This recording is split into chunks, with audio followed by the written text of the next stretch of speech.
Amen. Okay, remembering our rock.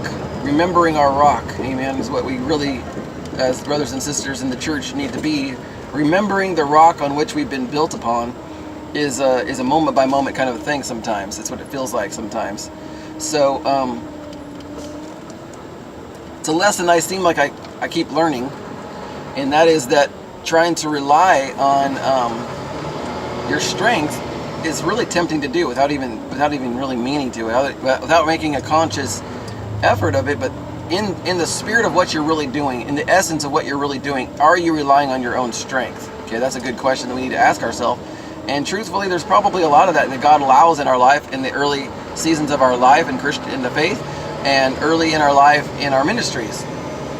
That a lot of it, what we do, is still mixed with a little bit of flesh, and God allows it for a time, because He's like, well, that's where you are right now, and as I shed more light and challenge you more and chisel you more and dice up, and bring those surgical cuts of decisions that God brings in our life and changes in our life, bless His name, those things happen in time. So I think God does allow us to operate in places of, obviously lesser mature places in Him while we're beginning in our faith or beginning in our ministries.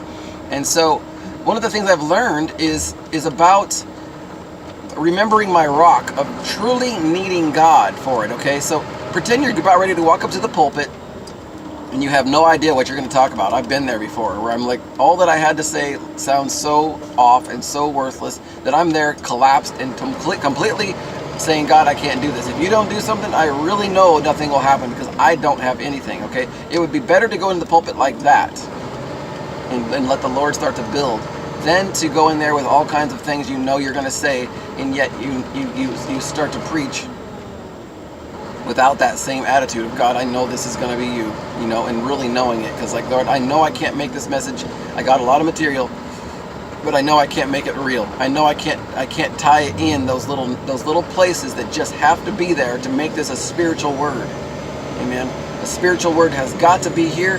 If it doesn't happen this way, Lord, it's not going to happen, period. Amen.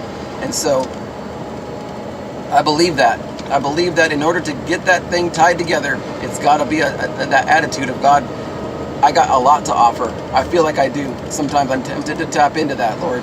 But at the same time, I know that you are the one that really makes it work, Lord. And I want fruit to be born from you. I don't want to make any disciples for myself, Lord. I don't want to make any disciples. I don't want to make any converts, Lord. I want you to use this time to make converts, Lord. Take your glory in this time.